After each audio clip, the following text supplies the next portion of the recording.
সুস্মিতা সাহা একটি গরিব ঘরের অল্প বয়সী মিষ্টি চেহারার এক মেয়ে, যে বিয়ের দিন ভেঙে পড়েছিল কান্নায়। হয়তো সেই চোখের জলই আগাম জানিয়ে দিয়েছিল এই শ্বশুরবাড়ি একদিন তার জীবনের জন্য অভিশাপ হয়ে উঠবে। তার সেই কান্নায় আশেপাশের মানুষজনও কেঁদেছিল, কিন্তু কেউ জানতো না মাত্র 2.5 বছরের মধ্যে সে আবার বাবার বাড়িতে ফিরবে, একেবারে বিধ্বস্ত, একা এবং ভাঙা আত্মা নিয়ে। এই 2.5 বছরে সে কি না করেছে। শাশুড়ির হাতে গোসল করানো থেকে শুরু করে চুলে তেল দেয়া, নখ কাটা, কাপড়টা ঠিক করে দেওয়া, সবকিছুই তো ভেবেছিল ভালোবাসা দিলে মানুষ বদলায়। ভুল ছিল। তার স্বামী পলাশ সাহা ছিল মায়ের ছায়ার বন্দী এক পুরুষ শিশু, 35 বছর বয়সেও যাকে নিজের হাতে খাইয়ে দিত মা, যার ঘুম, পোশাক, অফিসে যাওয়া না যাওয়া সবকিছুর সিদ্ধান্ত নিতেন তার নিজের মা। সুস্মিতা শুধু দেখত, স্বামী স্ত্রী নয়, ঘরে যেন চলত মা ছেলের এক অদৃশ্য প্রেম নাটক।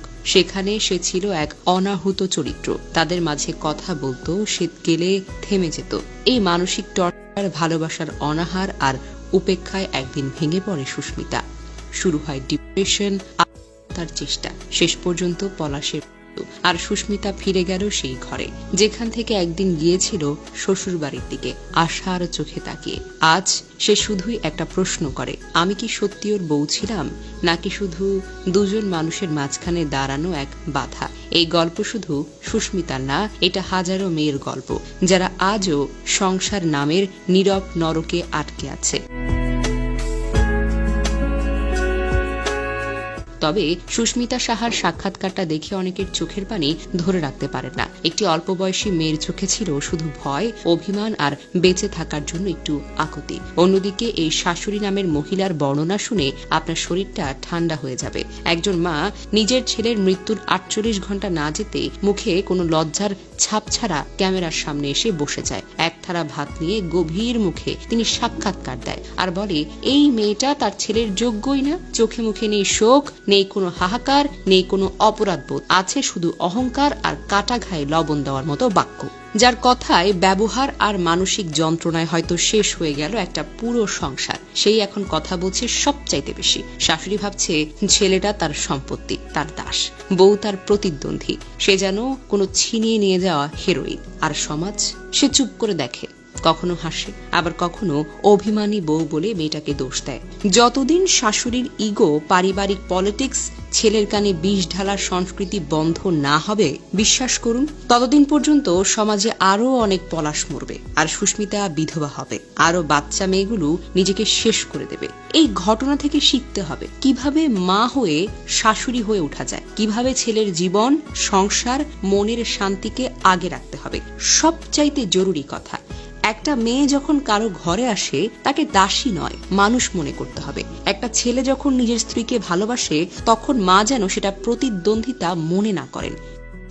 সংবাদ মাধ্যমকে সুস্মিতা বলেন, একই ফ্ল্যাটে থেকেও পলাশ সাহাকে তার রুমে থাকতে দেওয়া হতো না। এমনকি রাতে যখন দরজা বন্ধ করে তারা ঘুমাতে পারতেন না, দরজায় দাঁড়িয়ে থাকতো শাশুড়ি, বাধা দিতেন। তিনি আরো জানেন, পলাশ তাকে একাধিকবার বলেছেন, তোমার কোনো দোষ নেই, কিন্তু আমি মাকে কিছু বলতেও পারবো না, তুমি একটু কষ্ট করে সহ্য করো। শাশুড়ি কেন এমন করছে? এর পেছনের কয়েকটা কারণ আছে।